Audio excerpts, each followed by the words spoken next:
Encontros com o Futuro, hoje com um convidado muito especial. Denis Hershkovich, CEO da TOTUS. Quem me acompanha na bancada é o professor de Psicologia no curso de Administração da ESPM, Vitor Martinez. Meu nome é Matthew Schurtz e sou diretor no World Observatory.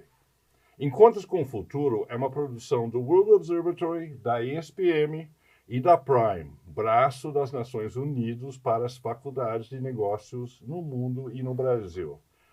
O Denis, é um prazer receber você, muito bem-vindo. Obrigado, é um prazer estar aqui.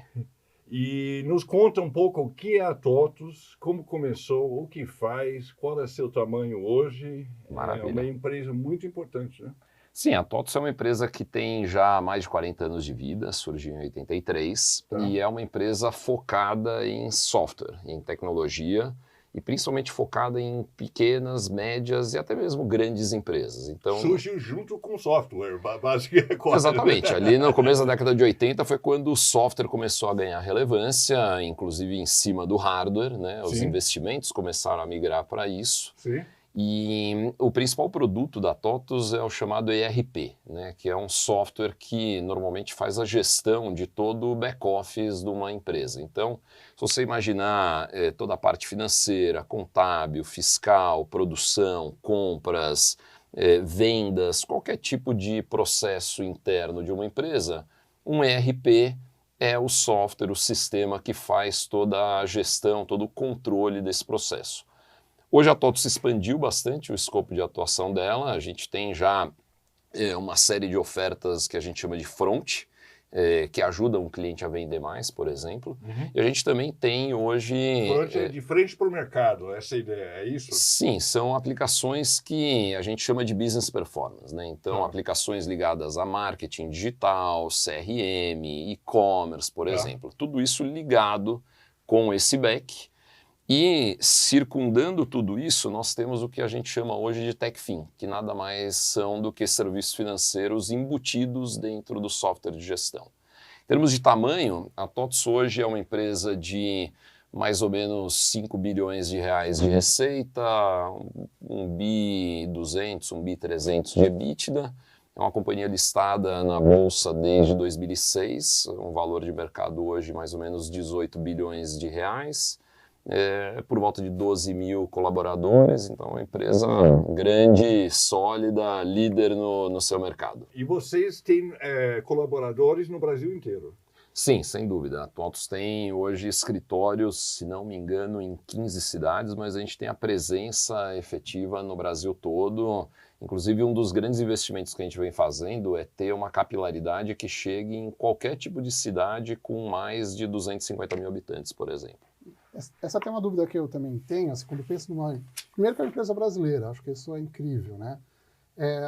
Quando você pensa assim, em várias cidades no Brasil inteiro, como é que você vê a questão cultural aí? Vocês, quando vão trabalhar com os clientes de outras cidades, tem muita diferença, abordagem ou demanda? Como é que vocês veem a questão do Brasil, que é enorme, né? Assim, um continente aí, se comparar com outros países. Sempre tem. Você tem, primeiro, questões econômicas mesmo, né? Em determinadas regiões você vai ter, por exemplo, uma indústria têxtil mais forte. Então você vai para o Vale do Itajaí, né, em Santa Catarina, você tem uma indústria têxtil super forte. Quando você vai, por exemplo, para determinados lugares do Rio de Janeiro, você vai ter uma indústria siderúrgica ou petroleira super importante. Então a gente tem adaptações de oferta de portfólio, eventualmente você vai ter diferenças também do ponto de vista, inclusive, do tamanho médio de clientes, né? Então tudo isso a gente procura levar em consideração e ajustar nessa nossa atuação geográfica. E pensando nos concorrentes da TOTUS, né, tem, claro, as grandes, né, internacionais. E vocês brigam, digamos, né, com essas grandes internacionais. Quais são as forças da TOTUS, pensando numa empresa, né, brasileira, com toda a dificuldade que é ter, né, um negócio aqui no nosso país, por 40 anos? Quais são as forças que vocês tiveram e têm para enfrentar essas grandes, né? Olha, a primeira coisa é que o nosso foco, do ponto de vista de perfil de cliente, é um foco um pouco diferente do que as grandes internacionais têm, né? Normalmente nós focamos num cliente pequeno e médio, Não quer dizer que a gente não tenha grandes clientes, por volta de 1/3 das empresas listadas em bolsa são clientes nossas, mas o nosso coração está na pequena e média empresa. Já as internacionais têm o foco em empresas muito grandes, multibilionárias, normalmente multinacionais. Essa diferença de perfil de cliente, ela faz com que o tipo de operação e a estrutura organizacional, inclusive, da empresa seja diferente, mesmo que a gente trabalhe com o mesmo tipo de produto. Então, por exemplo, para nós, ter uma operação mais verticalizada, onde nós desenvolvemos o produto, vendemos o produto, a gente entrega o produto, dá o suporte nele, tudo isso dentro de casa, isso é absolutamente essencial. Para as internacionais, normalmente elas só fazem o processo de vender, quem vai implantar e suportar o produto vão ser parceiros terceirizados locais. Outro aspecto muito importante, quando você trabalha com pequena e média empresa, normalmente essa pequena e média empresa quer um ERP que cubra efetivamente todos os processos da empresa, inclusive, por exemplo, o processo fiscal. Normalmente as internacionais não querem trabalhar com a parte fiscal, não só no Brasil, em qualquer lugar do mundo, porque o tema fiscal é um tema local. Não quer dizer que ser mais complexo ou menos complexo o sistema tributário brasileiro faça diferença, a questão é simplesmente o local. Então, o jeito que nós somos estruturados nos dá um diferencial para esse perfil de cliente que a gente trabalha muito grande.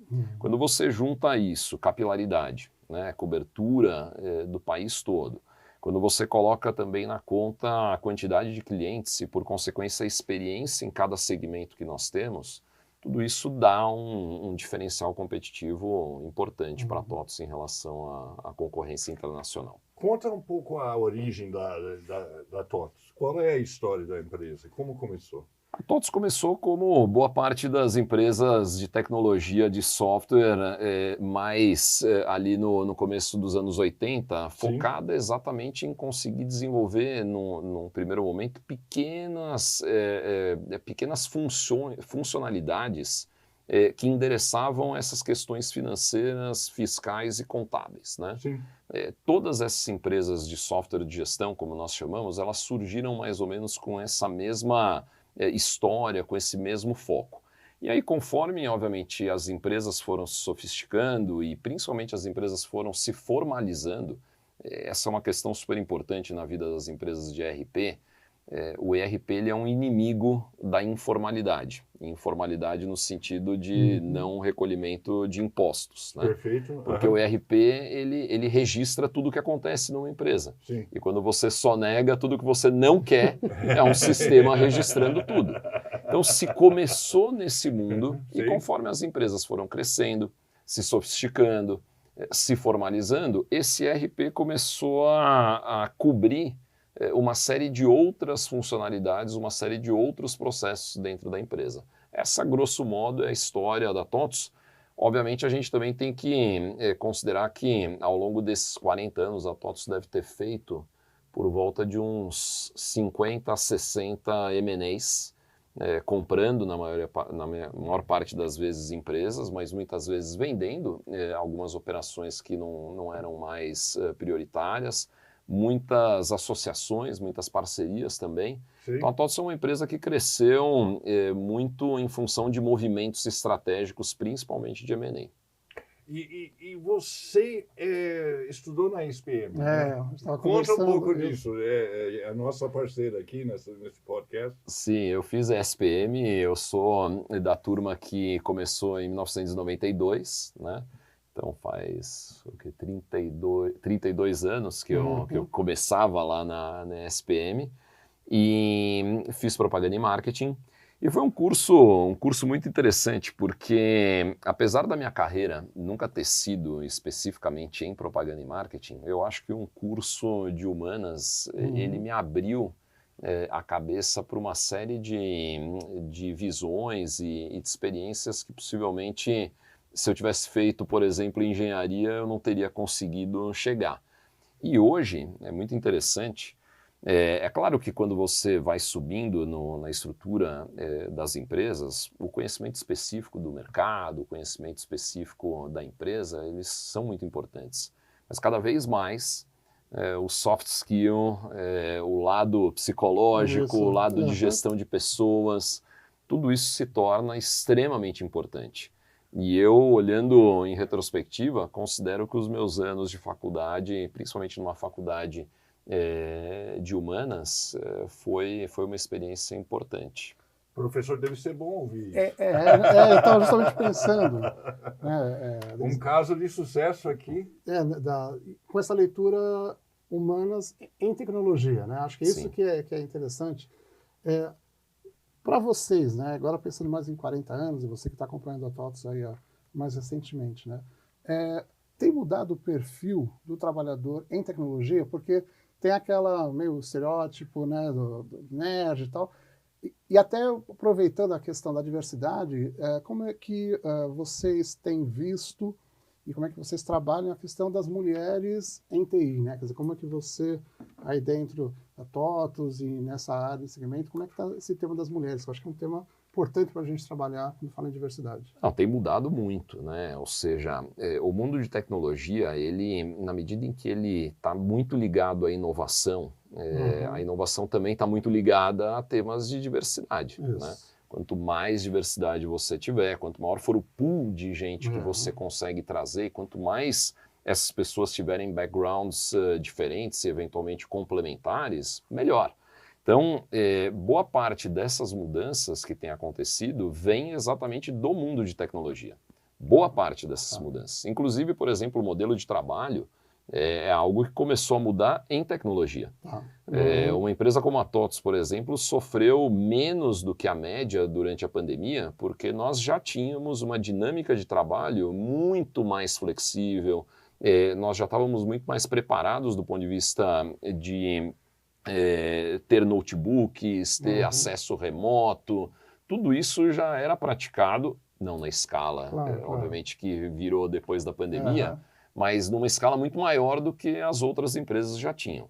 Questão de mulheres é uma questão que a gente lida diariamente, tem um esforço real e ativo da TOTVS em aumentar a presença de mulheres não só na companhia como um todo, mas em posições de liderança também. Basta eu te dizer que a TOTVS tem um conselho de administração com 7 membros, 3 deles são mulheres, né? Então, para nós é muito importante que as mulheres aumentem a participação e que elas tragam essa visão diferente que muitas vezes as mulheres podem trazer. Mas não são só as mulheres. A gente tem a preocupação, como eu falei, de ter um approach muito diverso e isso é parte constante da nossa cultura, inclusive nos temas de contratação de pessoas. E eu acredito também que a área de TI ela já vem liderando mudanças, né, no mercado de trabalho.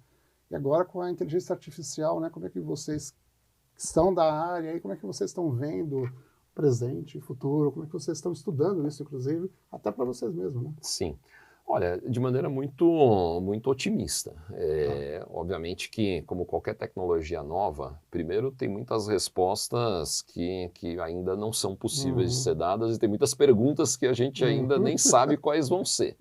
Mas, de novo, como qualquer tecnologia relevante, e a inteligência artificial é uma tecnologia extremamente importante, ela vai trazer mudanças no mercado, vão ter atividades que eventualmente vão ser substituídas pela inteligência artificial, mas eu também vejo uma série de novas atividades sendo criadas, o que vai gerar, na minha opinião, um saldo líquido extremamente positivo. De novo... Mais empregos, você acha? Muito mais. Que interessante. Eu não tenho a menor dúvida. Explica isso pra gente, conta essa história. Basta você olhar a internet. Eu fui um empreendedor da primeira onda de internet lá em 1999, antes do crash da Nasdaq. Eu tinha fundado uma empresa de e-commerce, por exemplo. E eu me lembro perfeitamente que nos primórdios da internet já existia uma preocupação gigantesca de que a internet acabaria também com uma série de empregos, de que o saldo líquido seria negativo, de que acabaria com determinados tipos de negócio. E tudo isso é verdade. Algumas posições efetivamente acabaram, alguns modelos de negócio também se tornaram obsoletos, Mas o saldo disso foi brutalmente positivo, né? A quantidade de novas atividades, novas empresas, novos modelos de negócio que surgiram foi incrível. A mesma coisa com nuvem. Se você imaginar tudo que a nuvem vem mudando para melhor, tudo que ela vem promovendo do ponto de vista de competição, a quantidade de novos empregos muito bem remunerados que são criados com essas novas tecnologias, para mim a inteligência artificial vai ser exatamente o mesmo processo.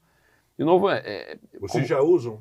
Sem dúvida, sem dúvida. Em que áreas? Como que vocês estão usando? O que vocês estão imaginando? A gente divide a aplicação, no nosso caso de AI, em dois grandes grupos. Um é o que a gente chama da aplicação em processos internos da própria companhia e o outro a aplicação de AI nos nossos produtos para que os clientes possam se aproveitar. Nos processos internos, a gente tem já a aplicação de AI, por exemplo, no desenvolvimento de código, né?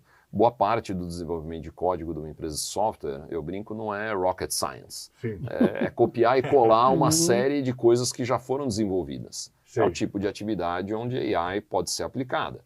Você tem depois o teste efetivo do código que você está desenvolvendo. Isso é super importante. Também é uma atividade que o AI acelera e barateia profundamente. Suporte a clientes, né? Milhões de interações que nós temos com os clientes, você fazer isso de uma maneira muito mais padronizada, gerando insights muito melhores para desenvolvimento de produtos, correção de bugs e tudo mais.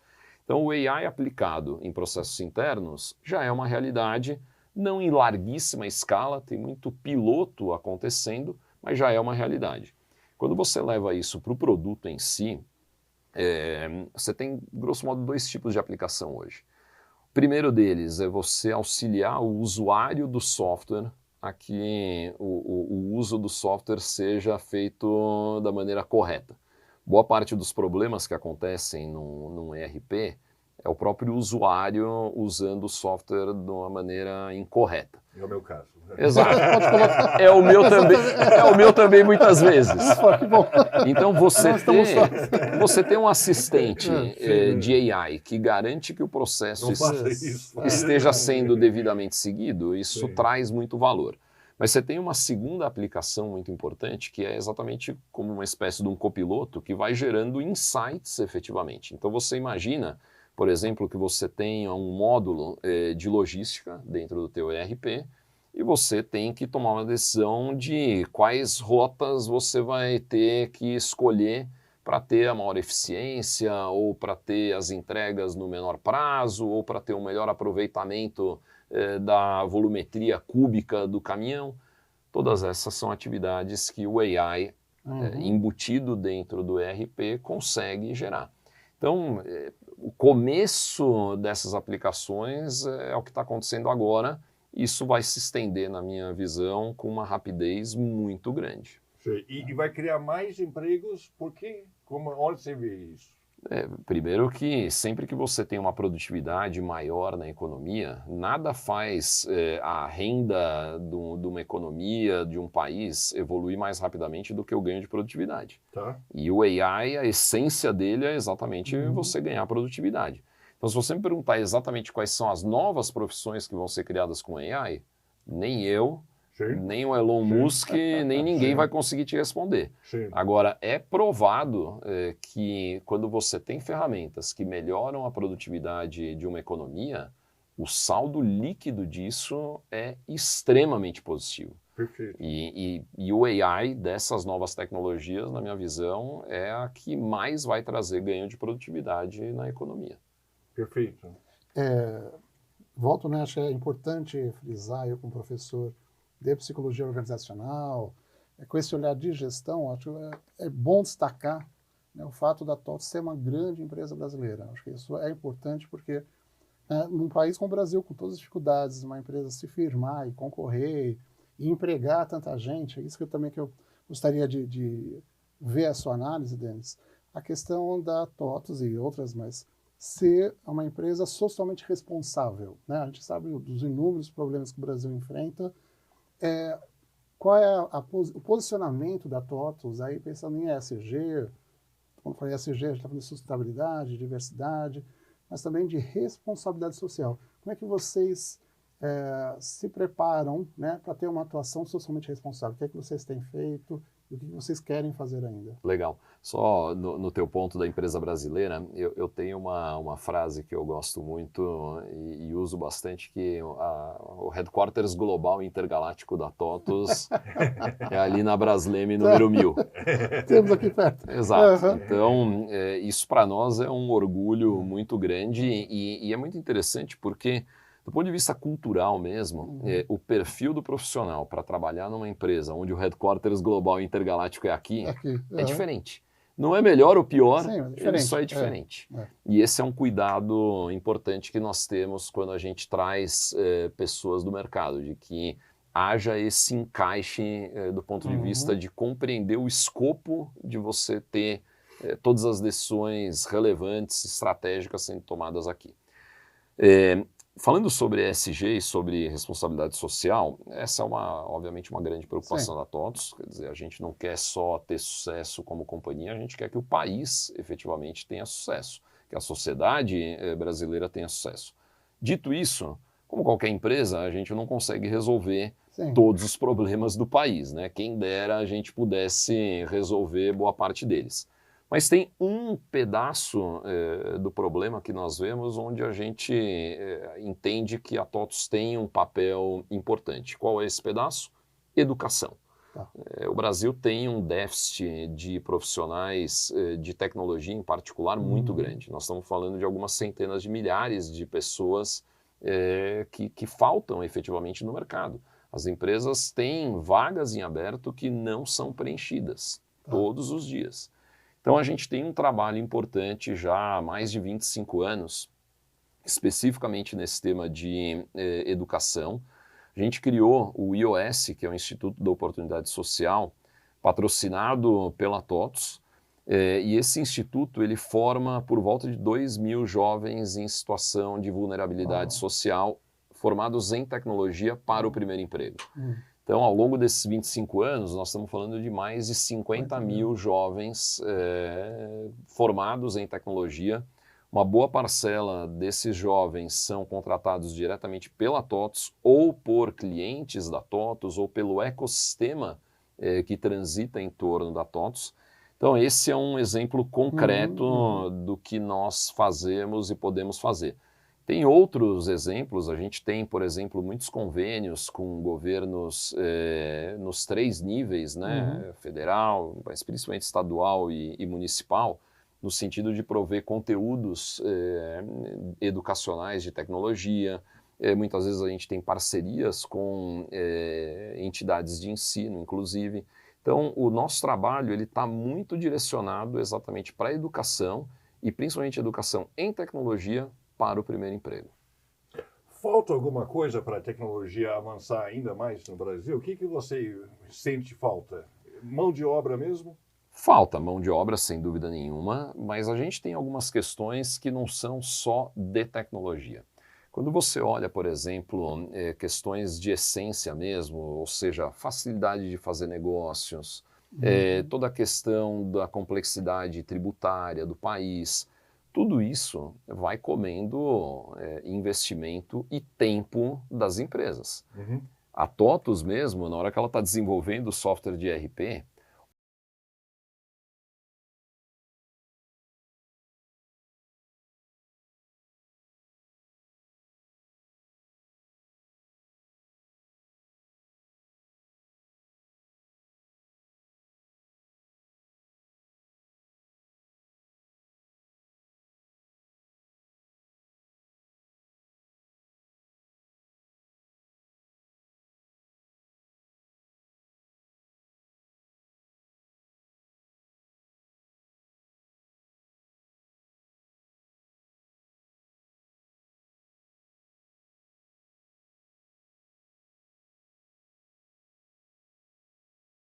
e inclusive de mão de obra também. Se você não tiver um ensino básico minimamente bem estruturado, você não vai ter o último nível, digamos, de preparação de educação também bem preparado. Denis, muito obrigado por ter aceitado o nosso convite, por ter dado essa entrevista tão fascinante. Foi sensacional. Obrigado. Obrigado, obrigado, gente.